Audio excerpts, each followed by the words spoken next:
You Killer Boys, episode 54. Femme Fatale.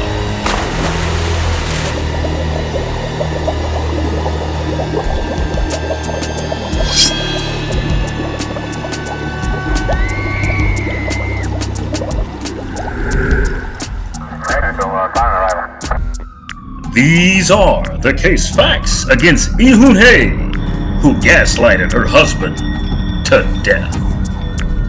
Isn't trust a bitch?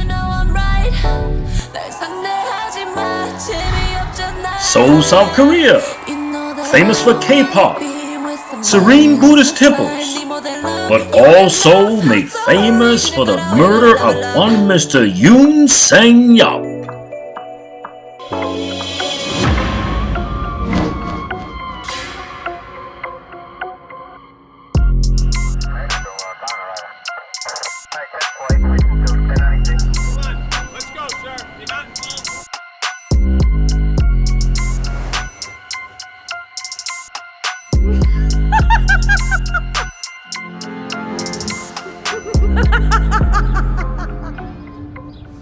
There is an old adage, although callous, that goes, you can't change a hoe into a housewife. If that statement is true, then it epitomizes the character of Lee Hoon-hye. Lee Hoon-hye had designs on her husband's life long before she married him, which culminated in her lover taking his life. Unlike her supportive husband, Lee Hoon-hye came from a life of poverty, which eventually led her to work in the sex trade industry prior to meeting Yoon. Lee Hoon-hye may have been in it for the money, but Yoon Sang-yeop was not. Sang-yeop commuted to work for hours each day so he could lavish expensive gifts and money on a wife who didn't have as much as he did growing up. But to Lee Hoon-hye, this meant nothing. He spent the money from Yoon's career faster than he could bring it in, which was no easy feat.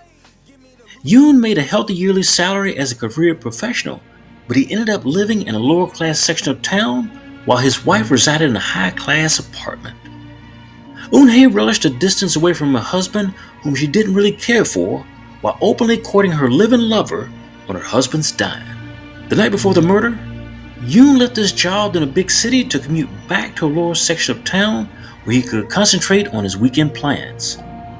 Yoon knew his wife had made plans to take him on a picnic and a swim at a quarry-like section of Gapyeong and Yongso Valley. She had invited 5 other guys she once knew along for the trip to pretend that they were just friends the evening she planned on killing him. These pretend male friends were guys that Lee Hoon-hye had slept with while in the sex trade industry. That next day in front of Yoon's apartment, Lee Hoon-hye and her lover, who pretended to be her friend, picked Yoon up in her car. The trio would spend the day together en route to Gapyeong, which is one of the most beautiful provinces in South Korea. Lee Hoon-hye, along with her lover, had plans to take Yoon to a quarry-like swimming hole where one of her male accomplices would assist in drowning him in the hopes of collecting an insurance policy valued at $500,000 US. Hoon-hye was on a tight schedule. She needed to drown her husband because the policy on his life was scheduled to lapse at 4:30 p.m.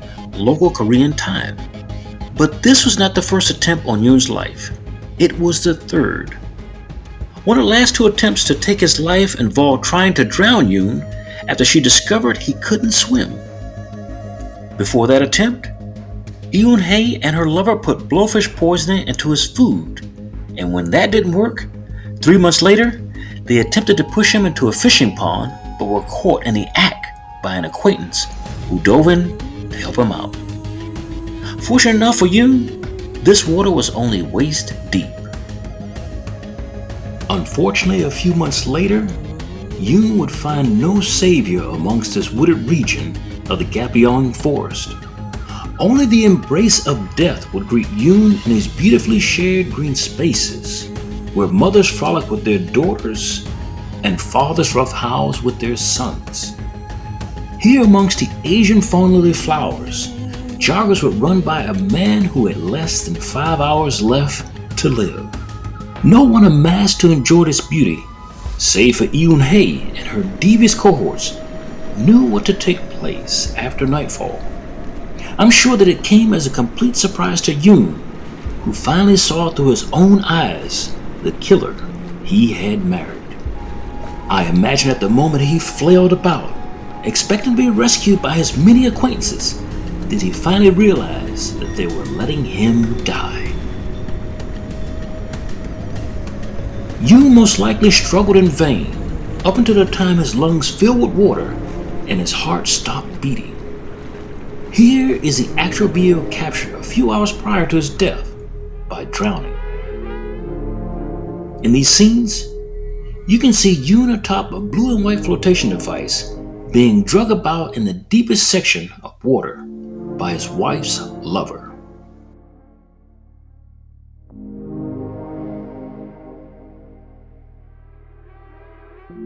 Watch how her lover persists in rocking the floating device in an attempt to dislodge Yoon.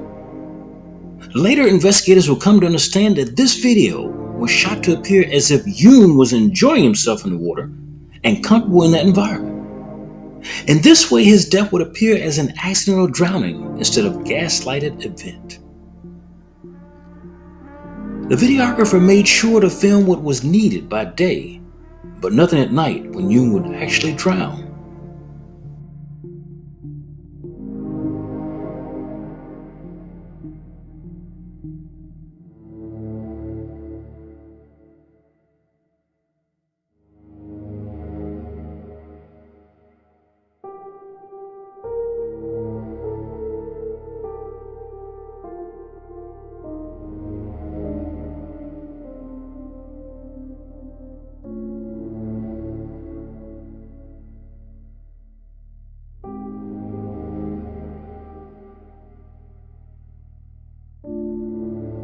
At 7:15 p.m. timestamp, Yoon-hae stands above Yoon as her lover holds a watermelon, goading Yoon on to break it with his head. This nighttime video is a recreation of events by the investigative news team in South Korea. It shows everyone jumping to the deepest end of the water, followed by Yoon on a dare from his wife. Right after Yoon is in the water, everyone who can swim exits the water, leaving him to struggle for his life. It is here you will witness Yoon-hae, her girlfriend, and the guys refusing to render Yoon aid. Instead, the girls turn their backs knowing that Yoon is crying out desperately for help. But the cries for help soon stop, and the water runs smooth once again. They allow another hour to go by before telephoning authorities. Once on site, divers enter the water and discover Yoon's lifeless body in short order, not too far from where he jumped into the water. As the death of Yoon, a beloved colleague and friend, spread, the media began to report on the accidental drowning at Gapyeong. Viewing that story were all interested parties who wanted to be absolved of involvement in an innocent man's death. Those in attendance of the drowning wanted the news to report the story exactly like the lie they told police surrounding the incident. Ultimately, the police would close the investigation into Yoon's death and deem it an accidental drowning. It was then that Yoon-hae began to worry. Now bills were beginning to stack up, so much so that it propelled Yoon-hae to contact a local news station to help her fight the insurance company for her payout. And as I mentioned before, this was completely foolhardy on her part. Yoon-hae's story was taken up by a cub reporter who knew of Yoon's death. That information was passed on to the station manager, who assigned investigators and reporters to help Yoon-hae expedite her payment from the tragedy. But what she wound up getting in short order was arrested. Investigators and reporters alike from the station could find no fault on the insurance company's part, but plenty of dirt on Yoon-hae. They found many inconsistencies in Yoon-hae's story: life events, past marriages, and previous insurance fraud cases against her. A crime perpetrated by a man's adulterous wife and lover, with evidence gathered through her emails and secretive text. One astute reporter discovered that Yoon-hae was featured on a competing network as a poor child. Now, this was back when she was younger. Back then, Eunhae told a reporter that she wanted to help others less fortunate than herself when she grew up. After the television station ran their completed investigation story, police brought everyone who was involved with the drowning back in for questioning. There, one by one, participants confessed their involvement and that Eunhae, along with her lover, were the masterminds. At that time, police investigators wanted to give Eunhae and her lover a second interview concerning this new evidence. It was to no one's surprise that Eunhae nor her lover showed up for that second interview. Both ended up fleeing the province to a distant region to hide away in a hotel room. The pair were able to move in plain sight because they were wanted at the height of the COVID-19 epidemic. There was a time when everyone was wearing masks. Police attribute the delay in arrest to the time it took to post a wanted photo on television and the time it took to actually find the pair. But the deadly lovers' time for hiding was growing short anyway, as they did not have any more money.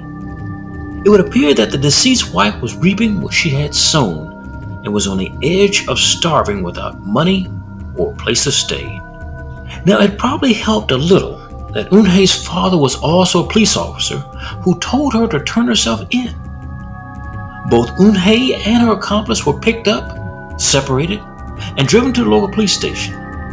Now, there they would be charged with murder by neglect for leaving a person to drown when they had the means to save their life.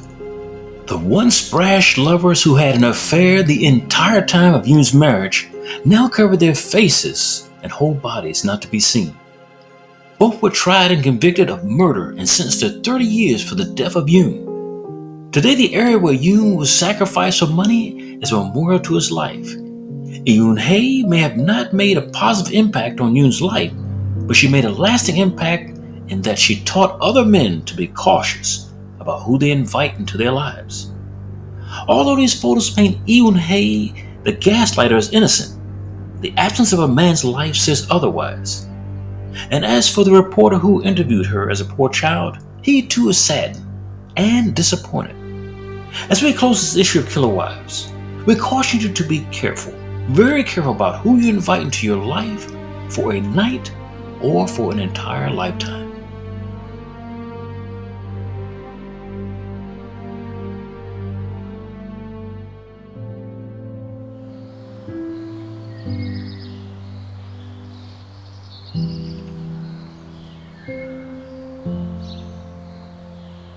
Will my heart ever find its way back home? Will the tears that I saved for years take home? These streets that once were paved in